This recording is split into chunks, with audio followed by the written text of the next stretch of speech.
जब हमें ये कहा गया कि ताकबा का पावर गोजो से भी स्ट्रॉन्गर है, वो झूठ नहीं था। ताकबा इम्पॉसिबल को कर सकता है, बिल्कुल दी स्ट्रॉन्गेस्ट की तरह। उसका ये पावर कि वो रियलिटी को ही बेंड कर सकता है। 1000 ईयर ओल्ड मास्टरमाइंड भी अब यूजलेस है। केंजाकू ये एडमिट कर रहा है कि वो इवन हार भी सकता है।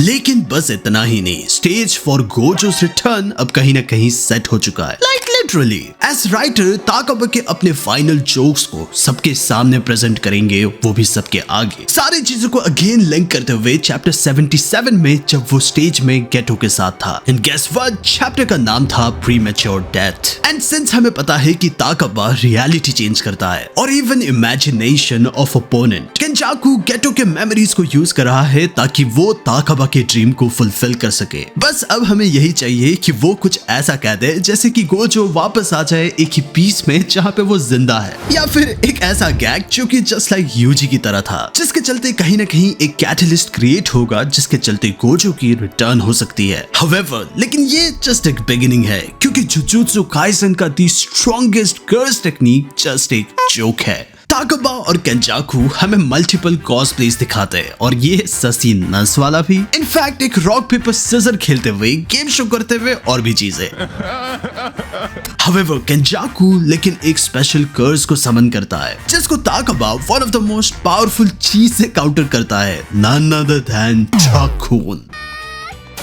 जैसा कि केंजाकू ने हमें एक्सप्लेन किया था in chapter 203, special great sorcerer वो लोग होते हैं जो कि एक एंटायर नेशन को बर्बाद कर दे एक हाथ पीछे रख के। नाउ जब वो क्लेम कर रहा है कि वो हार सकता है, तो क्या ये चीज ताकबा को स्पेशल ग्रेट कमेडियन नहीं बनाता? एज वो एक स्पेशल ग्रेट कर्स को single handedly without any effort वो मार सकता है। इवन खुद मैं ऐसी चीजों को कर नहीं पाती, और शिबुया इंसिडेंट में उसे अपने भाई की जरूरत पड़ी थी। ताकबा एक लौता कैरेक्टर है जिसका कर्स टेक्निक पूरे के पूरे सराउंडिंग को अफेक्ट करता है। कहीं ना कहीं ये बिल्कुल डोमेन एक्सपेंशन की तरह ही काम करता है, चीजों को और ब्रोकन बनाते हुए। इनफैक्ट चीजों का सच हो जाना बस उसके इमेजिनेशन तक में ही डिपेंडेंट नहीं है। केंजाकू ये रियलाइज कर पाता है कि ये ओपोनेंट के माइंड को भी असर करता है।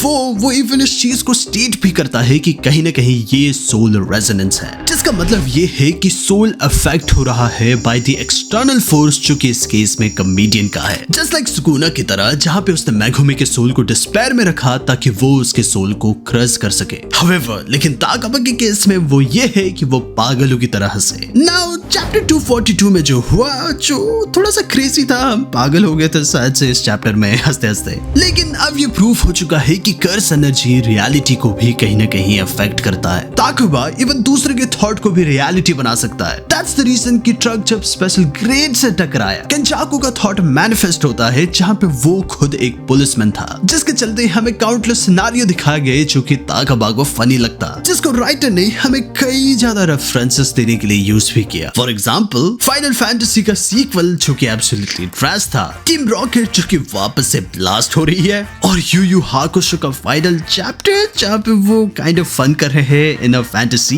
You get it? क्या है, रियलिटी है या फिर फैंटेसी? ताकबा का कॉमेडी कुछ ऐसा है। However, लेकिन इन सारी चीजों में सबसे इंपॉर्टेंट है वो क्वेश्चन वाला राउंड जहाँ पे गोजो का न्यू पावर रिवील होता है, लाइम ग्रीन। लेकिन एक मिनट, मैं जस्ट एक मैसेंजर हूँ। राइटर हमारे साथ ट्रोल कर रहे हैं नहीं, ये तुम्हारे ऊपर है। हम बस यही प्रेजेंट कर रहे हैं कि कम्युनिटी क्या चाहती है। एसेंशियली इस शो में एक मूवमेंट आता है जब न्यूक्लियर फिजिक्स से रिलेटेड कुछ क्वेश्चन पूछा जाता है। वो केंजाकू ये कहता है कि एक ग्रुप ऑफ सब एटॉमिक पार्टिकल जिसका स्ट्रॉन्ग रिएक्शन है वो है हेड्रॉन। ये क्वेश्चन शायद से तुम्हें काफी रैंडम लग रहा होगा, लेकिन इत्तेफाक से हेड्रॉन्स बने होते हैं कॉर्क से, जिनके अपने आप में ही 3 कलर्स है, रेड, ब्लू और ग्रीन। गोजो के पास पहले से ही रेड और ब्लू है, जिससे वो हॉलो पर्पल बनाता है, और जब वो इनलाइट होगा और अपने ईगो को मार के वापस आएगा, उसके पास कर्स एनर्जी का और भी बेटर नॉलेज होगा, वो ग्रीन को अवेक करते हुए। स्पेशली जब हमें राइटर ने कई बार कहा है कि वो अवेकन वन है, लेकिन बस उसके एरोगेंस वाले चीज को छोड़ के वो उसे अपने ईगो को मारना पड़ेगा, और सारे कलर मिलने के बाद ये कलर बनता है व्हाइट। जो कि गोजो का न्यू पावर होगा। वेट, ये कुछ स्टूपिड साउंड करने वाला है, लेकिन जापानीज फैन भी इस थ्योरी को काफी ज्यादा सपोर्ट करते हैं क्योंकि उनका भी मानना है कि गोजो कहीं ना कहीं रिजेंबल करता है to Buddha. In chapter 230 Sukuna Gojo को बुलाता है बोनपू। बुद्धिज्म में बोनपू का मतलब होता है वो इंसान जो कि एनलाइटेंड नहीं, जो कि ऑपोजिट है टू ऑनर्ड वन। लेकिन ये कलर ऑफ गोजोस टेक्निक ये रिप्रेजेंट करता है अगेन ध्यानी बुद्धास को, जो कि स्टेट करता है इन कलर्स को ब्लू, रेड, ग्रीन और येलो, क्योंकि पैरेलल बिटवीन सारे बुद्धा का इन 4 डायरेक्शंस काफी सिमिलर है सातोरू गोजो के खुद के लाइफ से। फॉर एग्जांपल, जब बुद्धा ईस्ट की तरफ गए उन्होंने एक चाइल्ड को एड किया मिरर करते हुए यूजी को। जब बुद्धा वेस्ट की तरफ गए उन्होंने एक बीमार इंसान को हेल्प किया रिसेंबल करते हुए यूता को, जो कि अगेन एक सिक चाइल्ड था। साउथ की तरफ बुद्धा ने एनकाउंटर किया डेथ को, जो कि रिसेंबल करता है गोजो के अभी के कंडीशन को। और द ओनली डायरेक्शन जो कि अब बाकी है वो है नॉर्थ, जहाँ पे बुद्धा ने एनलाइटमेंट को हासिल किया। जस्ट लाइक गोजो, जहाँ पे वो नॉर्थ जाएगा ताकि वो वापस आ सके। नाउ सारे लोग जिनका नोटिफिकेशन बेल ओपन है उन्हें पता होगा कि अभी हम कहाँ जा रहे हैं। सो मेक श्योर कि तुम हमारे साथ अपडेटेड हो, क्योंकि इवन जापानीज कम्युनिटी हमारे थ्योरी के साथ पूरी तरीके से एग्री करती है। Just like Gojo theme of loneliness भी कंटिन्यू करती है इवन ताकाबा के साथ भी, लेकिन इंस्टेड कि वो लव को फाइंड कर रहा है with fighting the strongest in the world, Takaba दूसरों को हंसा के अपने आप में ही एक सेंस ऑफ बिलोंगिंग क्रिएट करता है। तो वो अपने अंदर की लोनलीनेस को मिटाते हुए वो बस यही चाहता कि लोग उसे जाने। लेकिन जस्ट लाइक गोजो जिसने अपने बेस्ट फ्रेंड केटो को खोया, जहाँ पे उन दोनों का जुजुत्सु को देखने का अपना ही एक दूसरा पर्सपेक्टिव था, वैसे ही ताकाबा ने भी अपने बेस्ट फ्रेंड को खोया सिंस वो कॉमेडी को सीरियसली नहीं ले सकता। तो वो अपने मैनसाई पार्टनर को लूज करते हुए। What do you mean by that? Well, manzai एक काफी फेमस ट्रेडिशनल स्टाइल कॉमेडी है इन जापान, जिसमें 2 लोग होते हैं, एक जो कि ज्यादा सेंस बनाता है, दूसरा फनी वाला जो कि सेंसिबल बातों का मजाक उड़ाता है। और एंटायर फाइट विद कंजाकू हमें यही दिखाता है कि ताकाबा वो फनी इंसान है ऑन दैट रोल, और एक पार्टनर ही उसे अपना ड्रीम अचीव करा सकता है। सिंस पर्पस एक ऐसी चीज है जो कि सोर्सरर के स्ट्रेंथ को डिटरमाइन करती है, ताकाबा का वो सपना कि वो नंबर 1 कॉमेडियन बनेगा, यही उसका ड्रीम है। इवन उसका कैरेक्टर डिजाइन कहीं ना कहीं इंस्पायर्ड है सेंटरमैन से। एंड क्यों ना तुम स्मैश करो उस लाइक बटन को फॉर दिस ईस्टर एग, ताकि तुम ताकाबा को सपोर्ट दिखा सको। सारी चीजें हमें कहीं ना कहीं वापस एक ही चीज में लाती है कि आखिर फ्रेंडशिप और लव कितना इंपॉर्टेंट है, जो कि अगेन हमारे मेन कैरेक्टर का थीम है कि ऐसे लोगों से सराउंड होना जिनको तुम पसंद करते हो और आखिर में अकेले ना मरना। लेकिन ताकाबा का ड्रीम वहीं पे फुलफिल होने लग गया जब केंजाकू को ये पता चला कि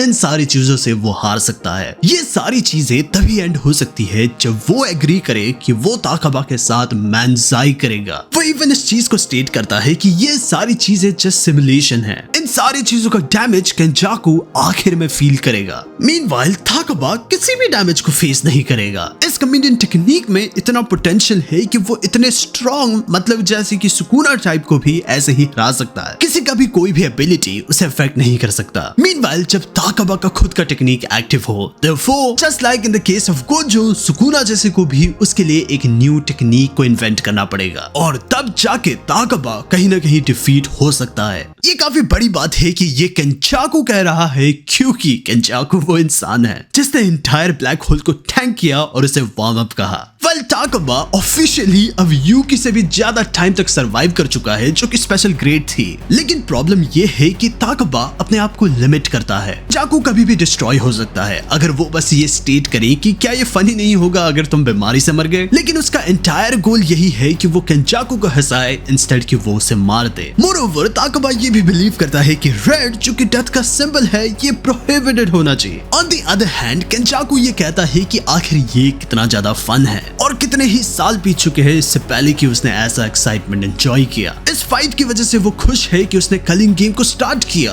ताकाबा सिंगल हैंडेडली ही केंचाकू का फेवरेट ओपोनेंट बन चुका था, जो कि एंजल ने हमें चैप्टर 240 में मेंशन भी किया था। केंचाकू भी कहीं ना कहीं दिल से कॉमेडियन है, वो भी एंटरटेनमेंट के लिए जीता है। वो सारी चीजें ही इसलिए कर रहा है ताकि उसे एंटरटेनमेंट मिले। वो कुछ नया देखना चाहता है और आखिर में वो बस आउटकम को देख के स्माइल करना चाहता है। दैट्स द रीजन कि वो डिसअपॉइंटेड था जब उसने डेथ पेंटिंग वुंड को देखा। ये वही रीजन है जिसके चलते मास्टर टेंगन को ह्यूमैनिटी के साथ मर्ज किया गया, जहाँ पे केंचाकू बस एक्साइटेड था कि आखिर क्या होगा। उसने इस चीज को स्टेट किया।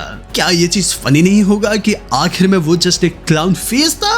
मैं इस चीज पे हंसूंगा। He's pure evil. सो ताकबा इन अ वे वो एक ऐसी चीज को दिखाता है जो कि केंचाकू ने इमेजिन किया था। उसका कोई भी ओवरपावर्ड मेथड उसके सामने काम नहीं करता और इनफैक्ट उसका फाइट ये अनयूजुअल है। कोई भी चीज प्रिडिक्टेबल नहीं। ये एग्जैक्टली चीज है जो कि केंचाकू चाहता था, कंप्लीट केओस। इनफैक्ट केंचाकू ये स्टेट करता है इन 136 कि जो वो क्रिएट करता है ये बस उसके पोटेंशियल में ही बाउंडेड नहीं होनी चाहिए और यही मर्जर अचीव करता है। और केंचाकू जो कि ताकबा को एग्जैक्ट चीज दे रहा है, ये चीज और भी ज्यादा फ्यूल को फायर करती है। उसका प्लान भी पूरा हो रहा है एक एक्स्ट्रा एक्साइटमेंट के साथ जो कि वो फील करना चाहता था। ताकबा का ड्रीम भी कहीं ना कहीं कंप्लीट हो रहा है। ऑब्वियसली वो फाइट को लूज करेगा, हाउएवर लेकिन ताकबा ऑलरेडी जीत चुका है क्योंकि इवन भले ही वो फाइट को लूज करे, उसका ये लाइफ लॉन्ग सपना कि वो एक पार्टनर को चाहता था जो कि उसके कॉमेडी को समझे, वो उसे मिल चुका है। सो ये एक विन सिचुएशन है। ऐसे ही पीक फिक्शंस को देखने के लिए क्यों ना तुम इस वीडियो को देखो जहां पे हमने एक्सप्लेन किया है कि आखिर कैसे सास्के रिटर्न हुआ है और वो भी न्यू रेनेगान के साथ।